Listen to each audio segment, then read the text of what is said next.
एक गांव में एक किसान रहता था। वह बहुत गरीब था। उसके खेत बहुत छोटे थे। उसके पास खाद के लिए पैसा नहीं था। हल चलाने के लिए बैल नहीं थे, हल भी नहीं था। वो दूसरों के खेतों में काम करके उनसे पैसे की जगह बैल और हल लाता था। कभी कुछ खाद मांग लाता था। इस तरीके से वो अपना गुजारा करता था। उसके बच्चे अभी बहुत छोटे थे। अब धीरे धीरे जैसे जैसे कुछ साल बीते, किसान के बच्चे अब बड़े हो गए थे। किसान ने उनको एक नज़दीक के सरकारी स्कूल में पढ़ने के लिए भेजा। वहाँ बच्चे मन लगाकर पढ़ते रहे। जब वहाँ की क्लास पूरी हो गई तो उनको सरकार की तरफ से दूसरे स्कूल में पढ़ने के लिए भेजा गया, हायर स्टडीज़ के लिए, क्योंकि वो दोनों बहुत पढ़ाई में तेज थे और अच्छे नंबरों से पास हुए थे। किसान ने सोचा कि उसके बच्चे और ज़्यादा पढ़ लिख कर समाज में ऊंचा स्थान प्राप्त करेंगे। उसने राजी खुशी बच्चों को शहर जाने दिया।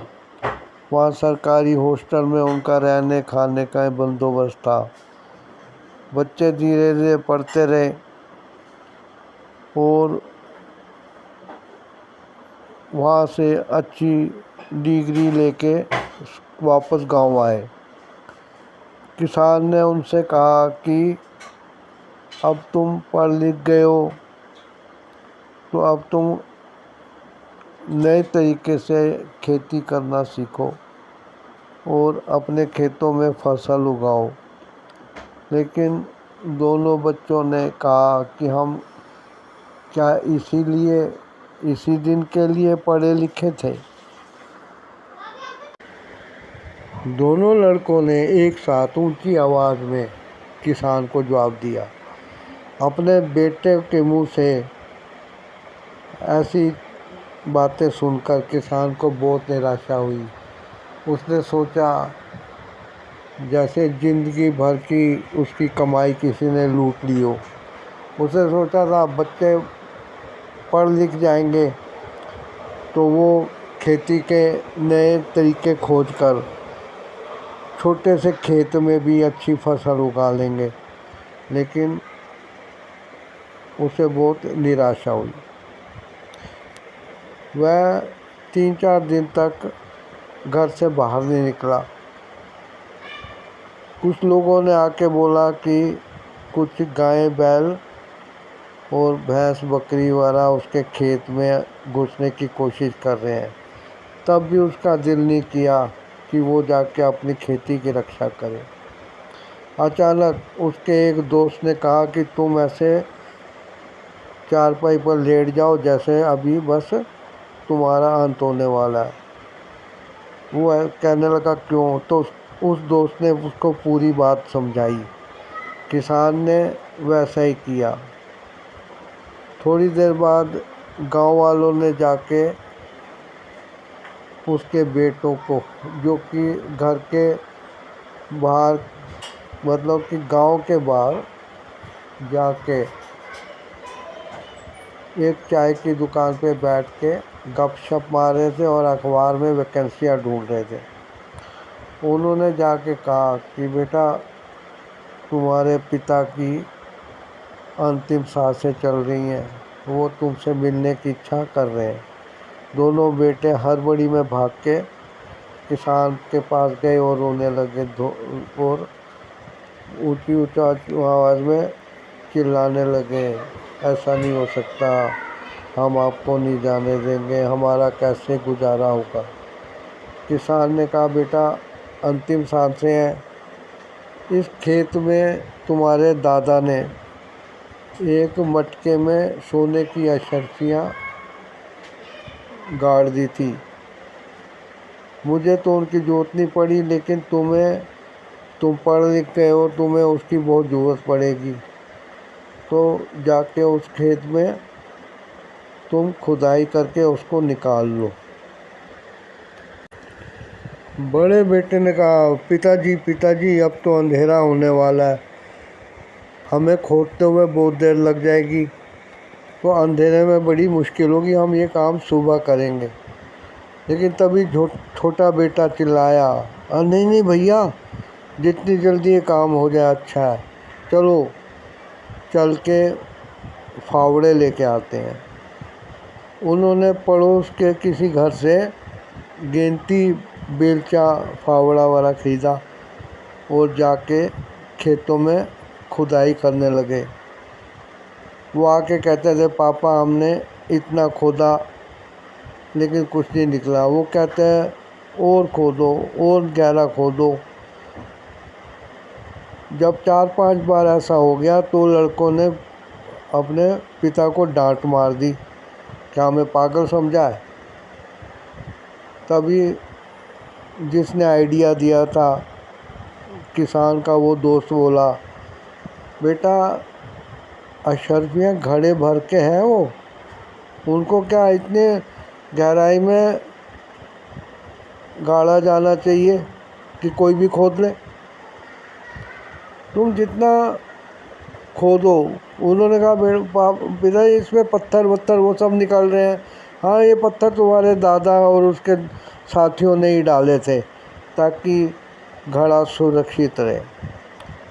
बच्चे उनकी बातों में आ गए, वो रात भर खोदते रहे। सुबह दिन चढ़ गया, उन्होंने सारी खेत की मिट्टी वगैरह निकाली और गुस्से के मारे पाँव झटकते हुए गए।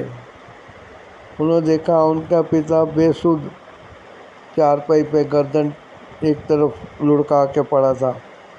वो घबरा गए। उन्होंने जाके किसान को हिलाया। किसान उठा, कहता क्या बात है, सोने दो। कहता पीते चलो, खेत में कुछ नहीं निकला है। किसान कहता है, कैसे नहीं निकला, मैं देखता हूँ। उसने फटाफट उठ के चप्पलें डाल दी और चल पड़ा। दोनों बेटे बड़े हैरान हुए कि ये अंतिम सांसें किस प्रकार की थी कि पिताजी तो फुल एनर्जी में चल पड़े। सारे गांव के लोग इकट्ठे होके किसान के पीछे चलने लगे। तब किसान ने आके कहा, बेटा,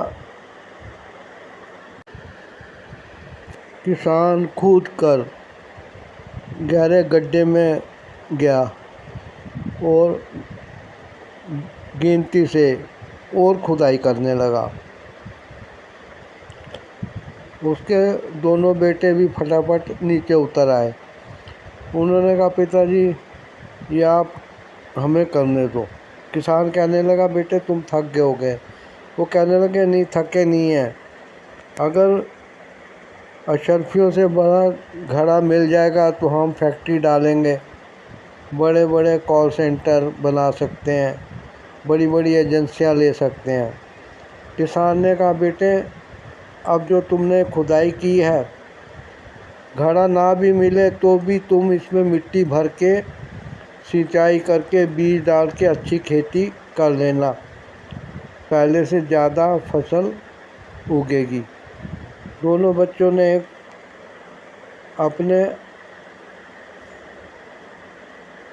फावड़े और बेलचे उठाए और काम से लग गए। बाद में उन्होंने मिट्टी भरी और किसान कहने लगा, बेटे जो अशर्फी का घड़ा धरती में गड़ा है वो तुम्हारे बच्चों के भी काम आ सकता है, इसलिए उसे निकालो मत। तुम इसी में खेती बाड़ी करो, फसल उगाओ, बेचो और कुछ बचत करके नए खेत खरीद लेना। दोनों बच्चों ने हामी भरी और काम में लग गए। तो इस कहानी का जो मॉरल है वो आपने समझ लिया होगा। चंद शब्दों में या सेंटेंस में कृपया करके मुझे सेंटेंस जो आपके हैं वो कमेंट द्वारा भेजिए, ताकि मुझे लगे कि इसमें जो शिक्षा छिपी है वो आपको समझ आई।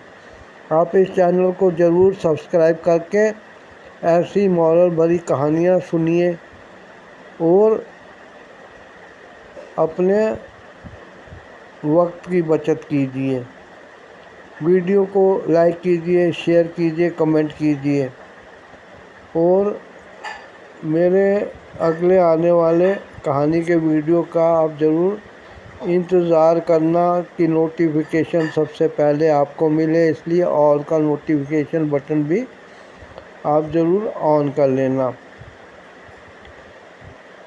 जब हम मेहनत करते हैं तो उसका फल ज़रूर मिलता है। Thanks for watching the video.